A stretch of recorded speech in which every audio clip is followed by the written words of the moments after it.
Bonjour et bienvenue pour cette 100e vidéo.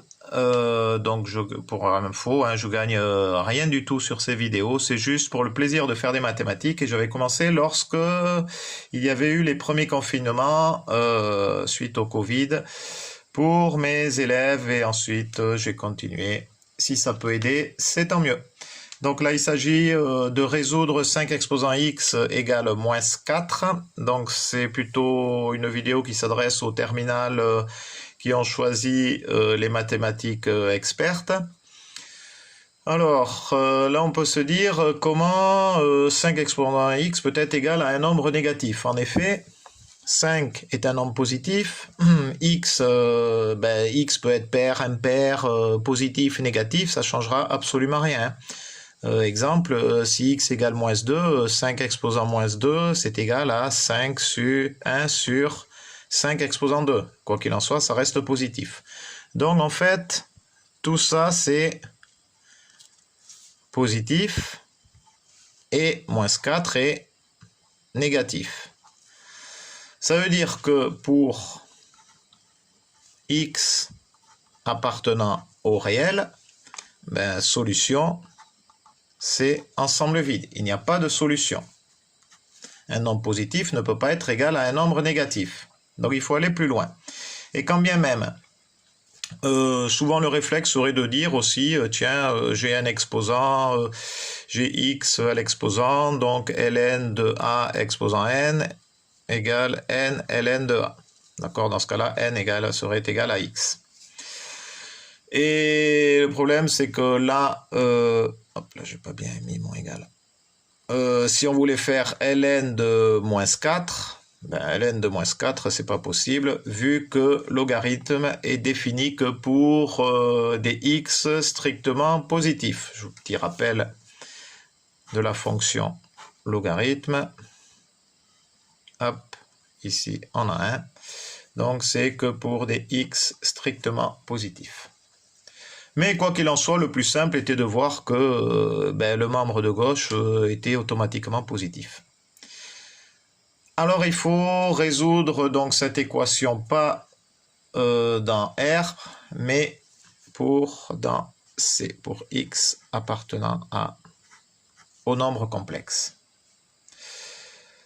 Donc la petite astuce là, c'est de se rappeler que EIP égale moins 1. Pourquoi EIP égale moins 1? Parce que un nombre complexe, donc sous la forme exponentielle, peut s'écrire ZEI θ, avec Z le module et θ l'argument. Et cela donne sous la forme trigonométrique Z facteur de cos θ plus I sin θ. Ok, dans ce cas-là, Z égale 1, on voit là, Z égale 1, et θ égale pi. Donc on sait que au niveau du cercle trigonométrique, ici on a l'axe des cosinus, ici l'axe des sinus. Cos varie donc de moins 1 à 1. Donc là ici on a pi et cos pi égale moins 1. Au niveau des sinus, donc on a 1 ici, moins 1 ici, 0. Donc au niveau de sin pi est égal à 0. Donc on a bien effectivement EI θ qui est égal à moins 1. Sauf que là on n'a pas moins 1, on a moins 4. Et bien qu'à cela ne tienne, on va diviser tout par 4. Donc j'ai cos x sur 4 égale moins 1.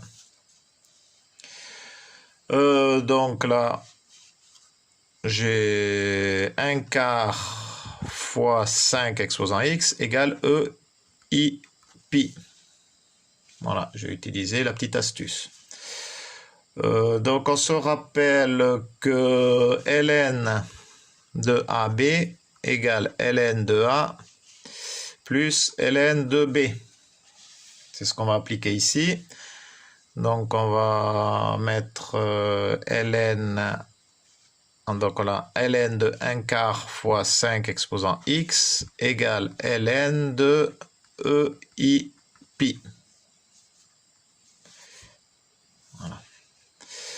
Et donc, en utilisant la formule, on a bien ln de 1 quart plus ln de 5 exposant x égale ln de EI pi. On se rappelle que ln de a exposant n, comme je dis tout à l'heure, est égal à n ln de a. Donc on va s'en servir pour là et là. Donc voilà, on sait que ln de e égale 1. Donc petit rappel, ln de a sur b égale... Ah, on voit pas très bien ici. Là. Voilà, égale ln de a moins ln de b. Tout simplement pourquoi? Parce que là, c'est b exposant moins 1. Hein, donc, en fait, ça découle de cette formule ici. Là, là on va faire ln de 1 quart. Donc, c'est ln de 1 moins ln de 4 plus ln de 5 exposant x égale i pi. ln de 1, c'est égal à 0, donc il me reste moins ln de 4, il va passer de l'autre côté, donc ça me donne ln de 5 exposant x égale i pi plus ln de 4. Donc ça me donne après x ln de 5 égale i pi plus ln de 4. Et voilà la réponse, x égale i pi plus ln de 4 sur ln de 5. Que je peux écrire aussi de la manière suivante. Petite vérification sur la calculatrice. Attention, roulement de tambour, dac, dac, dac, dac, pourvu qu'on ne se soit pas trompé. Attention, je fais exé. Paf, moins 4. Super, ah, c'est magnifique, que c'est beau les maths. Allez, Adichat.